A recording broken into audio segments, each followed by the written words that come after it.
Just how ironic, one of the worst road teams in the NBA during the regular season will have the biggest road win of the playoffs as Curry lays it. Got him! Got him! Alrighty, welcome back to East to West Coast Sports, everyone, where we are recapping Game 7. Huge win for the Warriors on the road. Oh my gosh, so much to get to. Everyone thought we were cooked, and Steph Curry said, "Take this cooking. I'm the chef here." Steph Curry is just incredible, man. Steph Curry is just a generational talent. Whether you're a Warriors fan or just an NBA fan, it is amazing to watch Steph Curry play basketball. And these are the moments that we live for. Steph Curry will put on a show until he retires from this game. He is just so much fun to watch, and his impact for the Warriors and just for his team in general is it's unmatched, right? Okay, let's get to the game stuff. I'm going to breeze through the others really quick, starting with Klay. Klay had a really rough first half. He was pressing. He was missing really good looks. That did not, fortunately, affect his defense. He was grabbing boards, fighting over screens. You're going to have these nights, Klay. Just keep shooting. We believe in you. But overall, a tough game. I thought he was much better in the second half. But, hopefully he gets going in the Lakers because we're going to need him. Wiggins, a tough shooting night for him, 5 for 17. Similarly to Klay, he was playing really good defense, grabbing boards. He was getting fouls. He missed a couple free throws. Not a couple. He missed like 4 or 5 free throws, which were big. We needed them at the time, but obviously it didn't affect the outcome of the game. So keep shooting, Wiggs. Get out of your slump here as far as, shooting from 3. He isn't shooting from 3 very well. He hasn't played basketball. This is a tough series for Wiggs. So I think he'll have another big impact against the Lakers, but, we will need him to shoot more efficiently. He's been playing great defense, so excited to see Wiggs, see how he does in this next series in round 2. Dre, what a vintage performance from Dre. He was 8, 6, and 8. Just a impactful line that you don't necessarily see big numbers in the box score, but he was playing great defense. He was efficient on offense. He was getting guys good looks. Just a vintage Dre performance. He's also going to be crucial. These guys that I'm going over, these are our big guys, right? These are the guys that we're either going to win or lose in the Lakers series. But tonight specifically, other than Steph, a lot of our guys struggled. Lastly, got to give love to Moses Malone. Kevon Looney, 21 boards, 11 offensive rebounds. The whole series has outplayed Sabonis. His impact on this series was felt through rebounding, through getting guys good looks, the short roll. Kevon Looney was so much more impactful than Sabonis. And I think what Sabonis needs to take from this series is he needs to work on his mid-range shot. He was hitting him in the last couple games. I think from game 5, 6, and 7, he was hitting him. He needs to put that in his bag and get this as a counter move for him moving forward, because there were stretches where you just couldn't play Sabonis against the Warriors. One caveat to that is Loon and Dre are obviously some of the best big men defenders in the league. And I don't know if you can take a whole lot of stock like, Sabonis isn't playable in the playoffs. He's just going to get run off the court.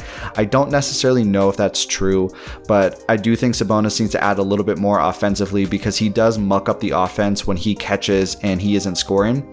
They ran pick and rolls for him. He had some dunks. He wasn't really big on the assists, which, they were sort of touting him as this Jokic light where he was getting guys good looks.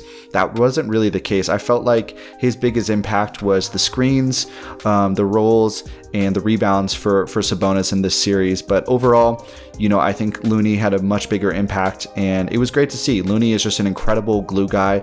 He is one of our best role players. He is a team guy through and through, with his contract, with how he plays, no ego. Kevon Looney, can't say enough about him. Gotta get to Steph. This is just one of those performances where, what do you say? Curry from the jump, handling all the possessions, had a 50 piece on 38 shots. I believe this is a Game 7 record in the playoffs, 50 points. The biggest adjustment that Steve Kerr could do was just say, Curry, shoot the ball more. Handle the ball more, have your impact on every offensive possession, and he did. Steph Curry typically shoots in the 20 to 25 range. He had 38 shots tonight. And you know what?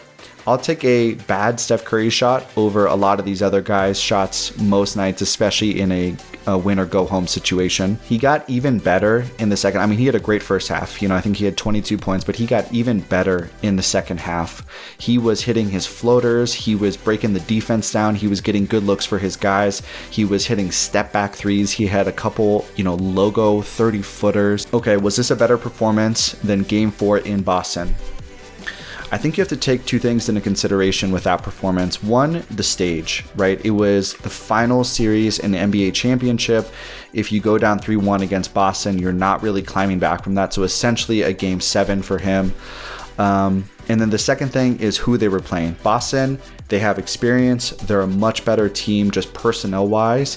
And they were, generational on defense, right? They were one of the best teams statistically on defense, and he torched them in a win or go home essential game.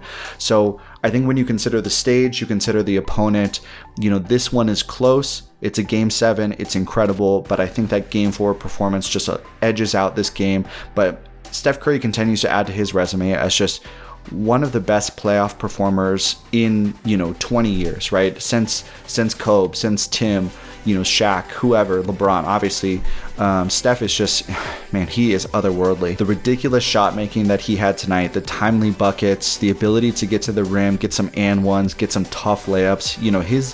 His layup package is only rivaled by Kyrie. I genuinely believe that. His ability to shoot left, right, floater. He has so much in the bag that you just don't know what to do. How do you defend that? I think the last NBA Finals and this performance just shows that this is the Steph and LeBron era.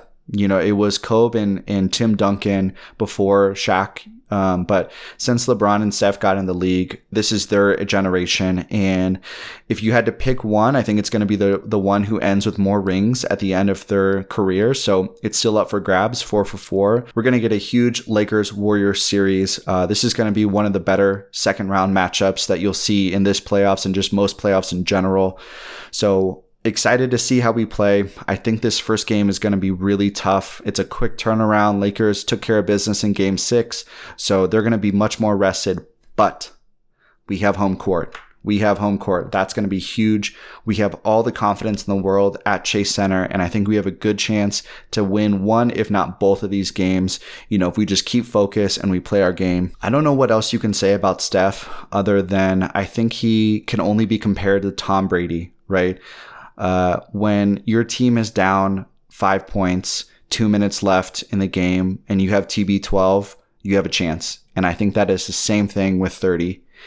You always have a chance when he's on your team to win any given night, because any given night he can go off for 50 and he can just snatch your heart. And that's what he did tonight. And the Kings, they have a lot to learn from the series, but they have a lot to be proud of. I think overall the Kings are not necessarily a piece away, but just experience away. And this is going to go a long way for the Kings. If they get into another playoff series next year healthy, they're going to be a really tough out because they have that playoff experience. They have guys that show up in big games. You can't take for granted what Monk did in game 5. Win or go home for them at the Chase Center, right? What Fox did in those first 3-ish games where he just put the team on his back and won 2 out of the 3. These guys are big game performers, and I think we're going to see a lot of Sac moving forward, and it's going to be a tough matchup for any team. Alrighty, I have a breakdown already of the Warriors versus Lakers. Go check that out. I'll link that here. Appreciate you guys, and we'll catch you guys in game 1 of the breakdown, Lakers-Warriors. Let's go Dubs, baby.